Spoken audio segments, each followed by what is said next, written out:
Donc, comme on a dit tantôt, on va parler un petit peu. Là, il y a la prochaine saison de Ça va chauffer 2 qui, là, je pense, vous commencez à tourner bientôt. Très bientôt. Là, on attend les dernières sélections, que le recrutement soit complètement finalisé. Puis on va démarrer là, dans les prochains jours. Dans les faits que j'ai lus, on me disait que quand vous avez ouvert la Guilde culinaire, vous étiez l'un des plus jeunes entrepreneurs en cuisine d'avoir ouvert quelque chose d'aussi gigantesque. Je ne sais pas si j'étais un des plus jeunes. C'est sûr que le projet qu'on a fait, c'est vrai aujourd'hui, tous les partenaires nous le disent, tous les gens qui tournent autour de nous étaient assez majeurs. Tout le monde pensait qu'on allait fermer avant d'ouvrir. Ah oui? C'était tellement gros. On est parti dans des travaux gigantesques avec mon frère. On a vraiment tout. On a remis un bâtiment au complet à neuf pour qu'on puisse vraiment se retrouver dans un univers qui nous plaisait, qui nous correspondait. Les gens, vraiment, quand ils ont vu ça, nous ont dit « mais vous allez ouvrir et fermer, vous aurez brûlé toutes vos cartouches, puis voilà ». Mais en réalité, on est passé à travers, et puis non, ça a été un franc succès tout de suite. Ça fait combien d'années que la Guilde... Ça fait 3 ans, bientôt 3 ans et demi. Est-ce qu'on peut aller suivre des cours à la Guilde culinaire ou si c'est seulement qu'on peut visiter? Alors, bien sûr, on a une boutique et la salle, ça va chauffer, que les gens peuvent venir visiter. Donc, ils passent acheter des accessoires de cuisine, etc. Ils peuvent visiter la salle aussi. Mais l'école est ouverte au public. Donc, monsieur, madame, tout le monde peuvent venir prendre des cours. Ils regardent notre site internet, donc www.laguildeculinaire.com. Ils vont voir sur agenda. Ils vont pouvoir sélectionner les cours qui les intéressent. Ah bah tiens, vendredi prochain, il y a un cours de thaï ou il y a un cours de tapas. Il reste de la place. Je peux m'inscrire directement en ligne. Ils peuvent s'inscrire. À ce moment-là, ils se présentent pour la soirée ou le week-end, ça dépend. Ils viennent, ils cuisinent avec nous, ils mangent un repas, on leur sert du vin, etc. Tout est inclus dans un forfait. Est-ce que les forfaits sont abordables quand même? En réalité, si vous payez une belle soirée au restaurant, là, vous payez une belle soirée en cours de cuisine. Donc, nos cours vont varier, si c'est de la pâtisserie ou de la cuisine salée, entre 119 et à peu près la majorité 130 $. Ça comprend le cours, la démonstration, le repas et 2 verres de vin. Donc, si vous allez au restaurant puis que vous faites un cinéma après, vous êtes rentré dans votre prix. Et ça, les gens repartent avec des bonnes recettes, des trucs et astuces. Des fois, ils se rencontrent, les gens se rencontrent au sein du groupe, puis on est des petites équipes de 12 personnes, donc derrière, les gens se retrouvent, puis se découvrent, puis refont des activités derrière, puis refont d'autres choses.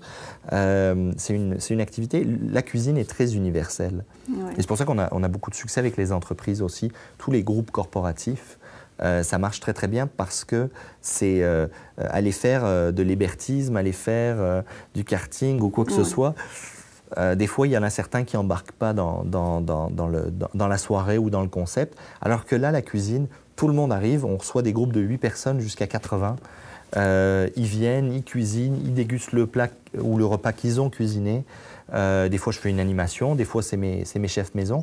Mais c'est une belle pour des soirées de Noël, pour des activités corporatives, des découvertes. Des fois, on veut présenter à ces nouveaux partenaires notre nouvelle idée, notre nouveau concept ou quoi que ce soit. J'ai des clients, des banques, des assurances ou quoi que ce soit, qui invitent leurs clients, leurs bons clients, en disant on va développer des relations particulières avec ces gens-là. Donc, ils viennent passer une soirée. Mais comme tantôt, vous avez parlé de Noël, ça peut être aussi les traditionnels parties de Noël où on va danser, où on va manger. On en reçoit énormément. Ça peut être autrement que de faire changement et de dire, on s'en va à la Guilde culinaire, manger, qu'est-ce qu'on va pouvoir cuisiner tout en apprenant? Tout à fait. Souvent, nous, ce que les gens trouvent le fun, c'est que la majorité du temps, à un souper de Noël, on parle à gauche, on parle à droite, on parle devant, mais on n'a pas vu tous les collègues, on n'a pas pris le temps de discuter avec tout le monde. Avec notre concept, les gens vont circuler de station en station, cuisiner, préparer. Il y en a quelques-uns qui sont en train de rôtir la viande, d'autres qui sont en train de préparer les légumes, d'autres qui s'affairent au dessert. Et une fois que tout est prêt, on prend le temps de manger et on déguste quelque chose qu'on a fait ensemble. Et c'est très rassembleur. C'est à la fois une soirée de Noël, mais ça reste du team building, hein, ça reste de la cohésion d'équipe. Et je pense que les gens...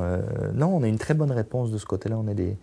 En tout cas, moi, je suis vraiment ravi d'arriver à partager tout ça avec les gens. C'est tellement, tellement enrichissant. Moi, j'apprends beaucoup des gens et j'espère leur apprendre beaucoup. Puis, non, c'est... Vous avez parlé de la Côte d'Azur. Quel est le plus beau souvenir que vous avez? Parce que vous avez été quand même plusieurs années là-bas, aller travailler pour un couple royal.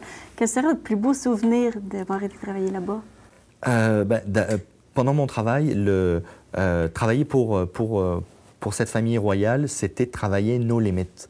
Pas de limite d'argent, pas de limite de temps, fallait simplement qu'on cuisine ce qu'il y avait de meilleur, ce qu'il y avait de plus beau. Si j'avais besoin d'un produit de l'autre bout de la terre, je pouvais le commander. C'était vraiment, faites-nous ce qu'il y a de plus beau en cuisine.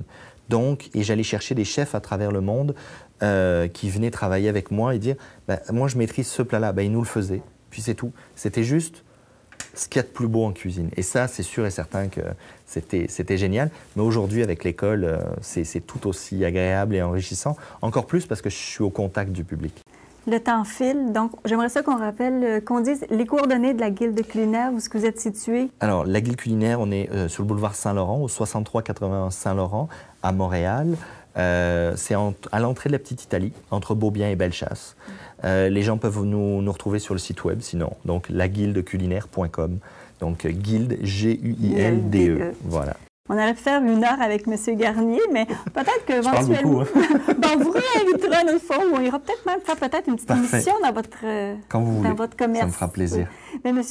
Garnier, merci de vous être déplacé parce qu'il est quand même descendu de Montréal. Et puis, au plaisir de vous revoir. Ben oui. Et comme vous voyez, il n'est pas si méchant dans les émissions. Non, ça suffit. Donc, on se retrouve, nous, pour une prochaine émission. Au revoir.